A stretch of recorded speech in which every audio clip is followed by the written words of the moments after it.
Welcome everyone. Today our discussion is on Humanitarian Charter.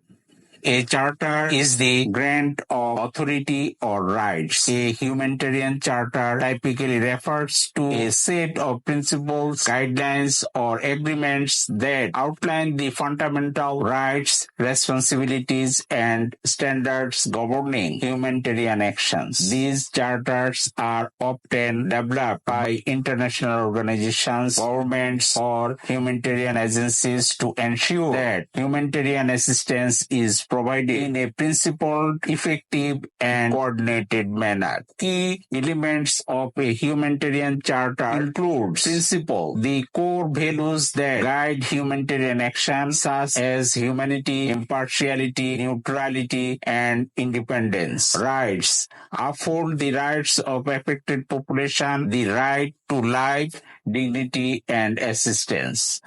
Standards. Humanitarian Charter may establish standards for the quality and delivery of humanitarian assistance, such as guidelines for ensuring the safety, effectiveness, and accountability of humanitarian operations.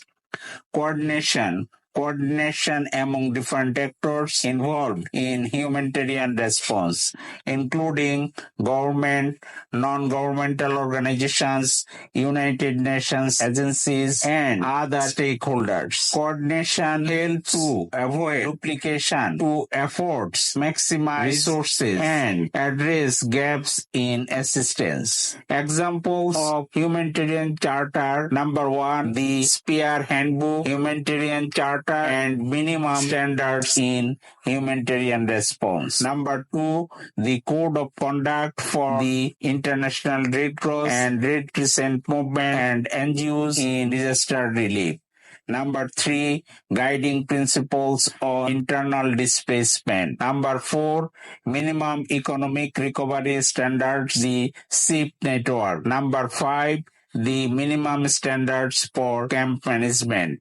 Number 6, Humanitarian Inclusion Standards for older people and people with disabilities. Number 7, the minimum standards for education, preparedness, response, recovery. Number 8, livestock emergency guidelines and standards. Number 9, minimum standard for market analysis. Number 10, standards for supporting crop-related livelihood in emergencies. Appreciate your participation. Hope we will discuss more in next days.